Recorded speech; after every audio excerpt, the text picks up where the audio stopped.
Okay, there's something that was brought to my attention recently, and somebody asked me to make a video about it. I don't think I would have otherwise. Oh, shit. I feel like I'm on.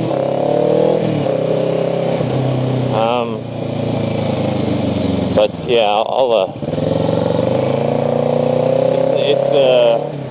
there's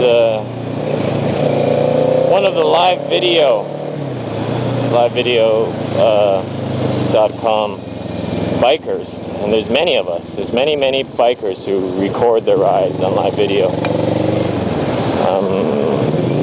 I don't know if I don't know if there's more than YouTube, but there might be, or I don't know if people that record on live video also record on YouTube like I do. I think a lot of them are just on live video. But anyways, the point is, there's a lot of bikers that record their videos on live video, and one of them had an accident recently, and I thought I'd talk about it for a second. I'm not going to say who, because realistically,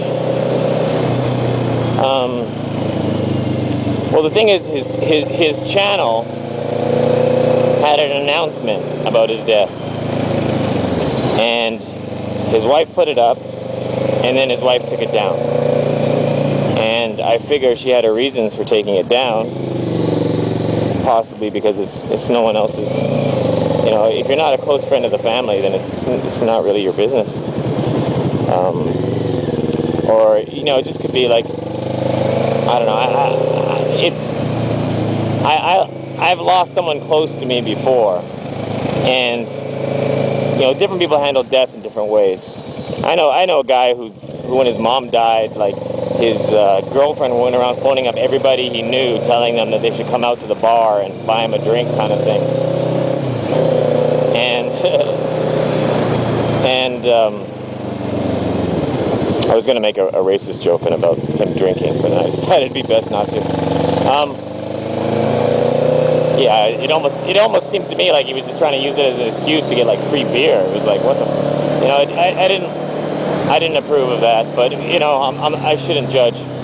When my own mother died, I didn't tell anyone. Well, my close friends obviously knew, but outside of that, I didn't tell anyone. And I had a girlfriend at the time. I never told her. I think I eventually told her, but it was like maybe 6 months later. I was like, you know, and she was dating me, like, we started dating about a month after my mom died, and then I didn't tell her until about 6 or 7 months later. I just kept it to myself, and I was a wreck. I was a wreck for a good year after my mom died. Like, I'm talking like crying daily. Like, I'm talking like I would break into tears in front of her, and then I'd have to make up an excuse as to why. You know? The reason why is because she didn't know my mom. She didn't, and even if she did know my mom, she didn't love my mom. So, what's the point in telling her that she died? She's not going to be able to relate. She's not going to be able to say something like, oh, I know how it feels, or she doesn't, you know? They don't. So I didn't tell anyone. I kept it to myself.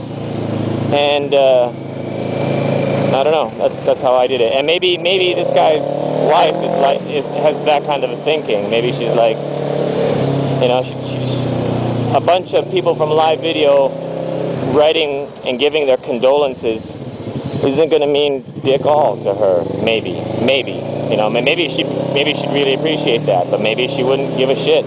I might not, you know. If someone close to me died and a bunch of people write, oh, I'm sorry. What is it?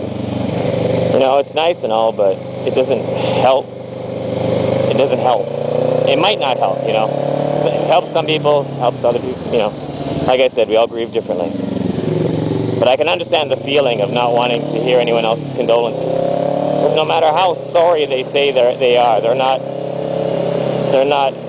a millionth as sorry as you yourself are.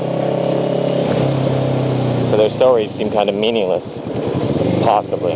They're not. They're good intentioned, but anyways, you see the point I'm getting at. Sometimes when you're grieving, you just want to be left alone to grieve, and you don't want to hear anybody else's sympathies. because they can't truly understand. And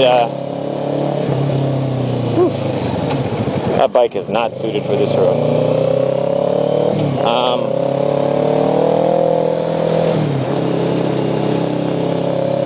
But his story is really, really tragic. First of all, I found out just like in a message. Someone sent me a message telling me about it, and they suggested that maybe I make a video.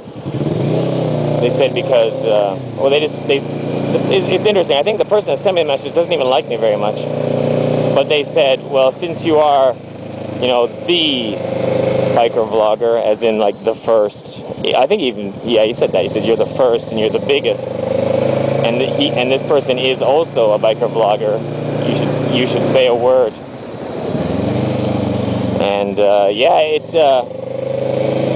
I know the guy. I've exchanged messages with him a few times, which is more than a lot of biker vloggers. There are a lot of biker vloggers who I've never even heard of, whose videos I've never seen, who I've never talked to. But I did know of this guy, and we had exchanged messages before. We'd actually argued a couple of times, which is not the greatest thing in the world. But his videos are fairly interesting, and he had a good following. Good following. That's the right word. I was going to say fellowship, but that's not the right word. He had a good-sized following, good number of subscribers, and his story is especially tragic, is because he was